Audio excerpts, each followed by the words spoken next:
The winner of Survivor Cook Islands.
I remember where we lived growing up. Every year we'd have our Christmas lights smashed by a bunch of kids.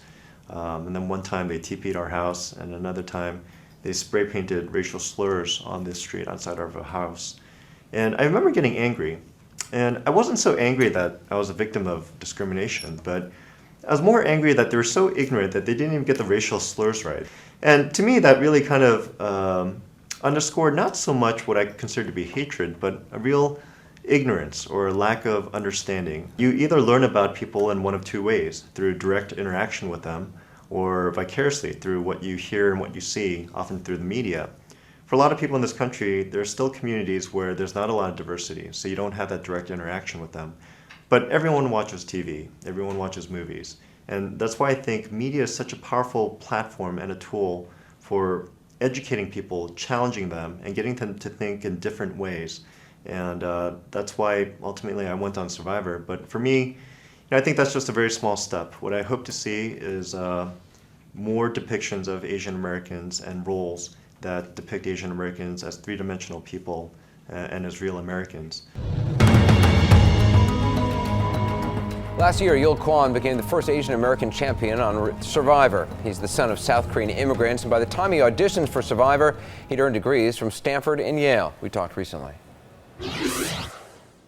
You went to school to be an attorney. What kind of pressure is there in many Asian American communities to go to law school, to be a doctor, to become sort of a traditional profession like that? There's a huge amount of pressure. In my case, actually, I didn't go to school to become a lawyer initially.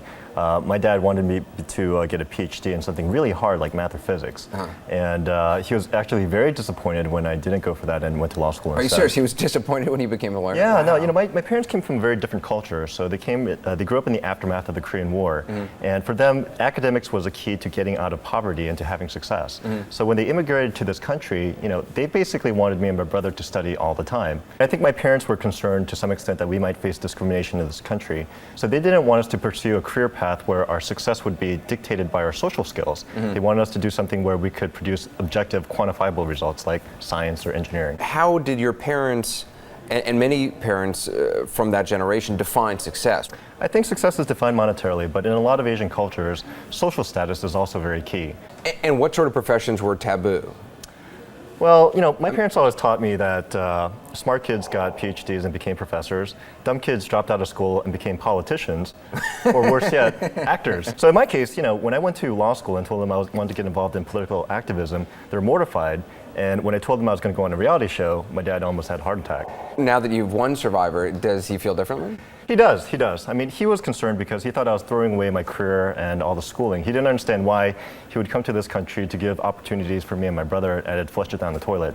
But I think for my father, seeing me on the show and seeing what kind of person I was and seeing a side of me that he hadn't seen before when I was growing up really opened his eyes. And so it's really brought us closer together. How do you carry forward the sort of the values that you were raised with? I mean, when you have a child, will you want them to be a lawyer, to be a doctor? No, I think, my parents wanted the best for us, right? So, but what I try to remind them is that they're living in a different world now. We're not living in this other society where your success would be guaranteed if you did well in school.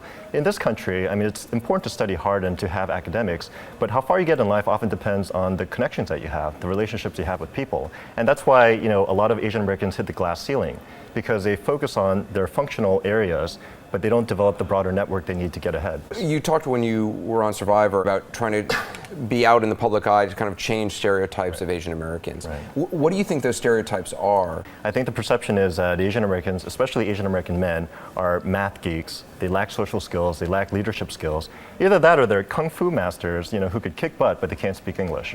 And how do you go about changing that? Well, I think the way to change it is to show people that you're an individual, and that's why I went on a reality show. The great thing about a reality show is that, unlike scripted shows, you know, even though you might be cast as a stereotype, in which case I think I was, you don't have to act according to a script. You can be whoever you want. You can show people that you can be smart and athletic and be articulate all at the same time. It's got to be really devastating. I mean, it's got to be really tough to just be a normal Asian American kid growing up with these kind of heavy burdens placed on you. Yeah, absolutely. I think because of the model minority myth, a lot of kids feel that they have to live up to a standard that's very difficult to actually obtain.